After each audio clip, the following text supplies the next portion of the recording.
രമേശ് പിഷാരടി അവസാന സമയം ഓരോ വീടുകൾ കയറിയുള്ള പ്രചരണത്തിലാണ്. 95 ദിവസം പഠിച്ചാലും ഈ പരീക്ഷയുടെ തലേന്നാകുമ്പോൾ നമുക്കൊരു ചെറിയ ഒരു കൂടുതൽ പിടുത്തമുണ്ടല്ലോ. അതാണ് ഈ നമ്മുടെ ലാസ്റ്റ് ദിവസം എന്ന് പറയുന്നത്. നമസ്കാരം കൂടെ ഉണ്ടാവണം, സഹായിക്കണം, കൈപ്പത്തിൽ വിജയിക്കണം കേട്ടോ. എന്നാ ഉണ്ടെന്നൊന്ന് പറഞ്ഞുതരും. എനിക്ക് വോട്ട് ചെയ്യണമെന്ന് പറയാം.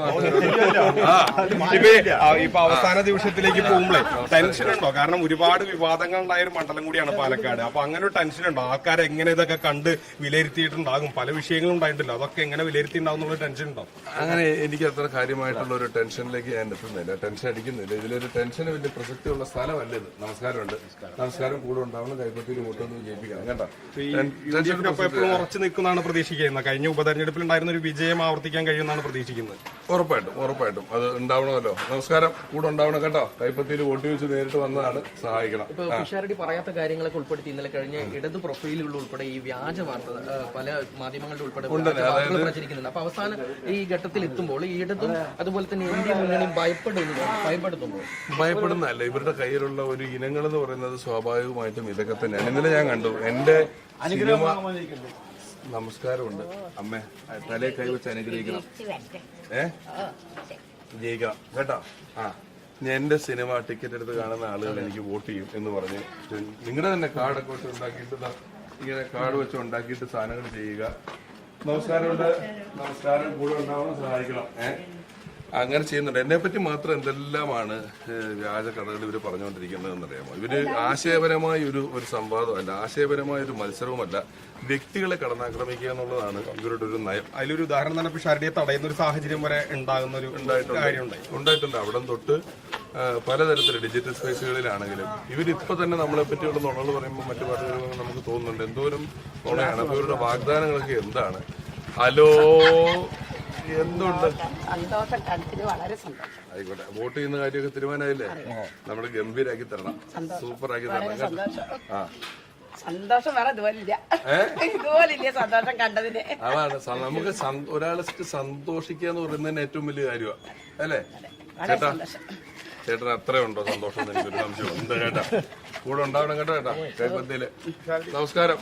ഇപ്പൊ ഈ അവസാന നിമിഷത്തിലേക്ക് പോകുമ്പോൾ എത്ര ഒരു ഭൂരിപക്ഷം മാർജിനോടെ പ്രതീക്ഷിക്കുന്നു? ഇല്ല, ഞാൻ അങ്ങനെ മാർജിൻ കാര്യങ്ങൾ അതിനെ കുറിച്ചൊന്നും സത്യത്തിൽ ആലോചിച്ചിട്ടില്ല. ഞാൻ ഇത് വിജയിക്കുക എന്നുള്ളതാണ് നമ്മുടെ ലക്ഷ്യം. വിജയിക്കുക എന്നുള്ളതും ഈ നമുക്ക് അതിന് കൂടുതലായിട്ടൊന്നും ചെയ്യാനായിട്ട് പറ്റില്ലല്ലോ. നമസ്കാരം, കൂടെ ഉണ്ടാവണം. അമ്മേ, ഇവരൊക്കെ ചുമ്മാ ക്യാമറയൊക്കെ, അമ്മ പേടിക്കണ്ട, അമ്മയ്ക്ക് വന്നേ. അമ്മ ഓടി പുറകോട്ട് പോയാലും എങ്ങനെ ശരിയാവുന്നു? കൈപ്പത്തിക്ക് വോട്ട് ചോദിച്ചു വന്നതാണ്, കൂടെ ഉണ്ടാവുമല്ലോ, ഉണ്ടാവണം കേട്ടോ. അതോടൊപ്പം തന്നെ പല സങ്കല്പങ്ങളും ഇങ്ങനെ പറയുന്നുണ്ടായിരുന്നു. ഏറ്റവും ദരിദ്രരായ ആൾക്കാർക്ക് അതിനാവശ്യമായ സൗകര്യങ്ങൾ ഒരുക്കണം. അതിലൊരെണ്ണം പറഞ്ഞത് AC വെക്കണം എന്നുള്ള അതാണ്. അതങ്ങനെയല്ല. ഞാൻ പറഞ്ഞത് ഞാനൊരു വീട്ടിൽ ചെന്നപ്പോൾ ഒരു കിടപ്പ് രോഗി അവിടെ ഉണ്ടായിരുന്നു. ആ കിടപ്പ് രോഗി എന്നോട് ഓരോരുത്തർക്കും ഓരോ ആവശ്യമാണല്ലോ. ഉമ്മ ഇവിടെ കൂടെ നിൽക്കണം കേട്ടോ, കൂടെ ഉണ്ടാവണം, സഹായിക്കണം. അദ്ദേഹം അവരുടെ വീട്ടുകാരും അദ്ദേഹത്തിന് ബെഡ് സോറൊക്കെ വന്നിരിക്കുമ്പോൾ ഒരു ചൂടിന്റെ കാര്യം പറഞ്ഞപ്പോൾ ഞാൻ പറഞ്ഞത് അതിനെനിക്കൊരു ഗവൺമെന്റ് സഹായത്തിന്റെ പോലും ആവശ്യമില്ല. അത് നമുക്കൊരു CSR ഫണ്ട് ഉപയോഗിച്ചുകൊണ്ടോ അല്ലാതെയോ വ്യക്തിപരമായിട്ടോ നമുക്ക് ചെയ്യാവുന്ന കാര്യങ്ങളാണ്. ആളുകളുടെ ആവശ്യങ്ങൾ എന്ന് പറയുന്നത് ഭയങ്കര വ്യത്യാസങ്ങളാണ്. ആളുകളുടെ ഓരോരുത്തരുടെ ആവശ്യങ്ങൾക്ക് പൊതു ആവശ്യങ്ങൾ എന്ന് പറയുന്നതും ഓരോരുത്തരുടെ വ്യക്തിപരമായ ആവശ്യങ്ങൾ എന്ന് പറയുന്നതും വേറെ വേറെ. നമസ്കാരമുണ്ട്, ഉണ്ടാവണം, കൈപ്പത്തിയിൽ വോട്ട് ചെയ്യണം, സഹായിക്കണം. അപ്പൊ അതോടൊപ്പം തന്നെ ഇപ്പൊ നമ്മൾ ഈ വരുന്ന വഴിക്കൊക്കെ ഇവിടെയുള്ള കനാലുകളൊക്കെ തന്നെ ഭയങ്കര വൃത്തിഹീനമായിട്ടുള്ള സാഹചര്യങ്ങൾ. ഇവിടെ തന്നെ പല സ്ഥലങ്ങളിലും വളരെയധികം വേസ്റ്റ് ഒക്കെ നിൽക്കുന്ന ഒരു സാഹചര്യമുണ്ട്. അപ്പൊ അതിനൊക്കെ തന്നെ ഒരു മാറ്റം ഇപ്പൊ ഇവിടെ ഒട്ടി വയ്ക്കുമ്പോൾ ഈ ഇവിടുത്തെ ജനങ്ങളോടായിട്ട് വയ്ക്കേണ്ടത്. ഇപ്പൊ നമുക്ക് അവിടെ നോക്കിയാൽ കാണാം, അവിടെ ഒരുപാട് നമ്മുടെ ഈ സംസ്ഥാനം മുഴുവൻ നമ്മൾ എവിടെയെങ്കിലുമൊക്കെ നോക്കിയാലൊക്കെ ഇത് കാണാൻ പറ്റും. നമസ്കാരം. അത് നമുക്കിവിടെ നമ്മുടെ പൗരബോധം, സിവിക് സെൻസ് എന്ന് പറയുമല്ലോ, അത് നമ്മൾ ഗവൺമെന്റും ജനങ്ങളും ഒന്നിച്ച് കൂട്ടായെടുക്കേണ്ട കാര്യങ്ങളാണ്. എല്ലാവരും വീട് വൃത്തിയാക്കി വെക്കുമെങ്കിലും ഇത് കൊണ്ടുപോകാനോ ഇടാനോ സ്ഥലങ്ങൾ വളരെ സംബന്ധിച്ച് ഞാൻ കമ്പനികളുമായി സംസാരിച്ചിട്ട് ഇതിന്റെ ഒരു മാക്സിമം വേസ്റ്റ് മാനേജ് ചെയ്യാവുന്ന ചെറിയ യൂണിറ്റുകൾ. ഇപ്പൊ വേസ്റ്റ് മാനേജ് ചെയ്യുന്ന ഒരു പ്ലാന്റ് ഒരിടത്ത് വരാമെന്ന് പറഞ്ഞാൽ എപ്പോഴും അതിലൊക്കെ ഒരു പ്രശ്നം ഉണ്ടാക്കും. ഇതിവിടെ വരാൻ പറ്റുന്നില്ല എന്ന് പറയും.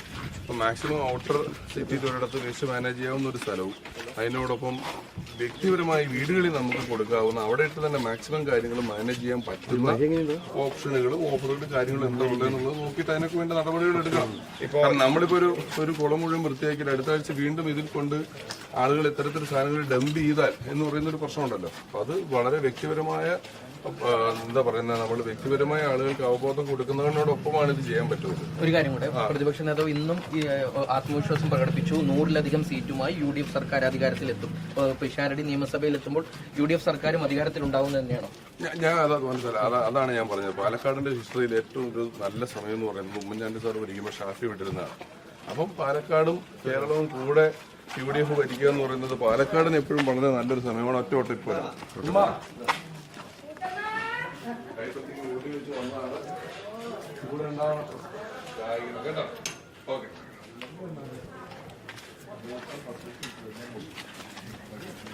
അങ്ങനെ ഞാൻ പലതരത്തിൽപ്പെട്ട ആളുകളെ കണ്ടു. കോൺഗ്രസിന്റെ ആളുകളെ കണ്ടു, ഇവിടുത്തെ വക്കീലന്മാരെ കണ്ടു, പലരെയും എല്ലാവരെയും കണ്ടിട്ടുള്ളത് കൊണ്ട് എല്ലാവരിൽ നിന്നും നമ്മൾ ഡാറ്റ കളക്ട് ചെയ്തിട്ടുണ്ട്.